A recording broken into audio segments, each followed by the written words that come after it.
to like double moisturize because it's winter time and I don't want to be dry. What are you cleansing if you're using a dead finger method? Neck lives matter. Neck lives matter. Neck lives matter. Hi y'all, it's Atem here, back with another reaction video, and today I will be reacting to videos on TikTok, and I'm really surprised that I haven't reacted to any videos on TikTok yet. So I went to TikTok yesterday and I looked at hashtag beauty secrets. So most of the videos I pulled had the hashtag beauty secrets, so I'm going to be reacting to all the videos that claim to have beauty secrets. So without further ado, let's get it started.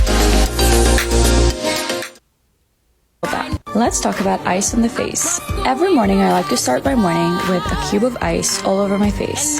This helps to depuff, prevent wrinkles, boost the skin, and reduce oiliness. I do it all over, and trust me, you'll never go back. So I know about using ice to depuff. So I also talked about ice when I was doing the reaction video on the 5-minute crafts, and I do understand that ice is very helpful on the face, especially for depuffing in the morning. But I will encourage people not to use ice every day. I think I heard her saying it reduces oils. I'm not sure where they got that claim from. But I've not really heard about using ice to remove oil from your face. There's different other ways you can remove oil in your face, like you can use your face wash, for example. But I think that ice is definitely helpful, and in order to avoid the burns that can come from ice, it's very helpful to like use it on the cloth. I think she did a really good job, because I've seen other videos on TikTok where they just put the ice directly on the skin, but she did use paper towel, which was really good. I guess that's it. I don't know if it's so much of a beauty secret to use ice to depuff. Because also people use other products, like for example your under eye masks. Some people advise that you put it in the fridge before using it on your face. Those who use the jade rollers or many other things that they use under their eyes, it's usually recommended to toss it in the fridge or in the freezer before using it. But I guess it's a beauty secret to like use something cold for cold compress, and which ends up helping with depuffness. So that's good. Let's watch the next video. Sweeter than a churro. So it looks like he has 5 things that he recommends, and that's your cleanser, your vitamin C, your moisturizer, your sunscreen, and your retinol. So that means I'm all set, right? It looks like I'm all set. Are you guys all set too? I actually like this video. Yeah. So yeah, definitely less is more when it comes to skincare. I have said that, and I will continue to say that. I'm obviously not an esthetician or a dermatologist, but I have put in so many years of research in skincare. So try to do your own research, but I'm sure you would realize that less is always going to be more. Just live by. Never rub skin around eyes. Sleep with hair in loose braid. Apply skincare to neck and chest. Alright, I paused the video too soon, but it says never rub the skin around your eyes, and that's very helpful. And I don't know if a lot of you learned this in school, but it usually says that if you get something in your eyes, even in the lab or anywhere, it's very helpful to flush your eye with water versus trying to rub your eyes. And there's different reasons for that, but I know the main reasons, especially in dermatology, is like wrinkles around your face. You also risk getting like dark circles around your eyes, and most importantly, infection, because putting a lot of things, especially chemicals, you don't know where they are from, you don't know how many things they have touched. You probably use dirty hands, or the rest of your skin might be dirty, and then the dirt will pass into your eyes. So that's the risk for infection, and something that you should try to prevent. So yes, it's not very helpful to rub the skin around your eyes, and I think the very first reason actually is for the wrinkle part, and then the other points are secondary. So although I have very short hair, I still tend to use my satin head wraps or nightcaps, or even especially my satin pillowcase when I'm not using any head wrap at night. And this definitely helps with the frizziness, or to freeze up your hair. And I think it's the same reason why she is advising to sleep with your hair in loose braids. And this is because it can help reduce frizziness, and it can also prevent knots and breakage with your hair just flying around in bed all night. Apply skincare to neck. So this is a skincare mistake I used to make a lot in the last couple of years, and once I stopped it, I was like, oh my god. And I'm really glad that I found this early on, because some of us are very young or relatively young, and we don't really understand the damage that we're doing when we're doing different things to our skin, and I guess neglecting things. For example, taking care of your neck, because as you get older, that's when it's going to show more. But for me, I've been trying to make it a conscious decision when doing my skincare, face care, to also take care of my neck. And I understand that it's because our face gets more spotlight than our poor necks, I know, but the skin around our necks are really delicate, such that it's more prone to like damage, or like especially from like sun damage. That's why when you put it on your sunscreen, please don't forget your neck as well. I hope this is not any mistake that any of you is making. And also it is more likely to get premature aging if you don't take care of it, again, because the skin around the neck is really delicate. So this is a very nice tip from this dermatologist. I'm not sure why I watched the part 2 before watching part 1, but let's go watch part 1.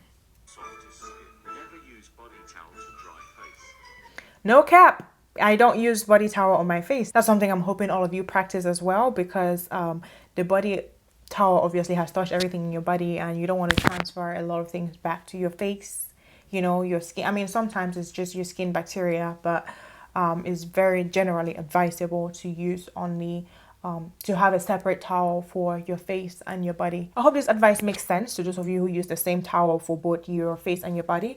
And if you only have one towel to use at a time, I would advise you to section it. Just say, oh, the top of the towel. Hopefully you can tell which part is the top and which part is the bottom. You can just say, oh, the top of the towel I'm going to use on my face, and then the rest of the towel I'll use on my body, or whatever. You can section it and use one part for your body. But yeah, it's definitely not helpful to transfer bacteria and everything from the ones from your body to your face, basically. Aloe vera has so many benefits for your skin, but it's difficult to find one without chemicals. So this is how you can extract it yourself to ensure that you obtain a gel that is 100% pure. Soak the leaf in water for 10 minutes to remove the yellow smelly sap. That sap is also bitter and laxative, so you don't want it, especially if you're drinking it. Then cut it open, extract the clear gel, and wash it again to get rid of all the gooey stuff. Blend it to give it a more consistent texture. You can store it in the fridge for up to 1 week. I use it. So that's true. I've tried using DIY aloe vera in the past for both my skin and my hair, and it's really helpful. Everything she said is true. Aloe vera is anti-inflammatory. It's a great moisturizer. So like, I'll continue to encourage the use of aloe vera. I also talked about aloe vera a little bit when I was talking to, again, my 5 minutes craft reaction video. Make sure you check it out if you haven't done so already. But she mentioned leaving it in the fridge for up to 1 week. Obviously, it's a natural product, so you cannot leave it for a lot longer than that, especially when there's no preservatives inside. So there has been some studies and also some recommendations that says that if you add vitamin C and or vitamin E in your aloe vera, you can it can have a shelf life of up to 2 months. I haven't tried that yet. If I do try it out, I'm going to let you guys know. But aloe vera is very great, and sometimes I can understand why people DIY the aloe veras, because you don't really know what is in these other products. It might be other preservatives that your skin could react to, or that could not be very helpful. But if you have the opportunity to get aloe vera fresh is always better than anything, right? So yeah, I like this video and this beauty secret. As a face toner because it's an excellent moisturizer. It's anti-inflammatory and antioxidant. It's also gentle and safe for sensitive skin. Just apply it on a cotton swab and rub all over your face. Yeah, I know a lot of people, even me, I've used it as a toner a couple of times, and it's really good, really good. The only thing I don't like about aloe vera is the taste. The taste is to kill, and I will never, well, I don't never say never, but I do not like the taste of aloe vera. I wanted to share with you guys this inexpensive skincare secret that my esthetician taught me 8 years ago, and I've done it ever since, and it has been a game changer for my skin in the winter. So easy, so cheap. It's about $12. It is aloe vera skin gel. If you add a dime-size amount of skin gel to your moisturizer, use it in the evenings, about 2 weeks, you will see such a difference. Your skin will be so soft, so smooth. And aloe vera seems to be a top secret. Maybe I should go back to using aloe vera on my skin, because the fact that I'm seeing a video back to back and it's telling me about aloe vera is a top secret, isn't it? So she's talking about the winter months, especially. She's talking about it being a winter skincare routine. I think aloe vera can be used at any time of the year, in the fall, the spring, the winter, the summer.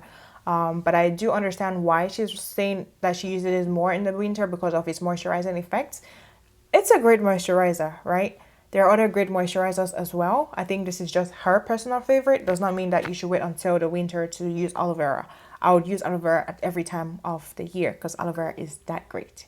An old school beauty secret you need to know about: slugging, sealing your entire skincare routine in with an exclusive Ore product that prevents trans-epidermal water loss, basically keeping moisture locked into your skin. You can use basic Vaseline or a healing ointment, and today I'm using Aquaphor, which is 41% petrolatum. A pea-sized amount is all you need, baby. This black ain't gonna crack no time soon. So slugging is something I've heard about a lot, and I think I mostly started hearing it about a year and a half ago. And I don't know if it's also because of the rise of TikTok and stuff. And I like that most people who do the slugging method, they use Vaseline or petrolatum, which is very, very pure in its form. And contrary to popular beliefs, it's not clogging. So it's non-comedogenic. And it's very helpful, especially for the winter months. I'm shooting this video in November 6th. So we're already getting into the cold months, and it's very helpful to moisturize to prevent dry skin. At this time of the year, many people tend to now use like the heavier moisturizers. So at this point, many people are no longer using like their lotions. They're more gravitating towards creams and ointments in order to lock the moisture in, because it's really cold, so you're definitely more likely to have dry skin at this time. So I can understand why she's using the slugging method, and I would definitely increase my moisturizing. I'll try to like double moisturize because it's winter time and I don't want to be dry. I don't want my skin to be dry. Best sheet mask hack. After you're done masking, fold it in half and place it on your neck. or anywhere else you want to treat. Never save a used mask overnight. So I guess it's a very nice hack. Something I've never really thought about, and I really like this hack, especially the fact that you can still use masks on your neck, especially masks that are like hydrating, which most sheet masks are. It's always difficult for me to say masks, but most sheet masks are hydrating, so it makes sense to also take care of your neck. It is relatively easier to neglect your neck, similarly to what I explained earlier, because the neck doesn't really receive a lot of TLC like the face. Neck lives matter.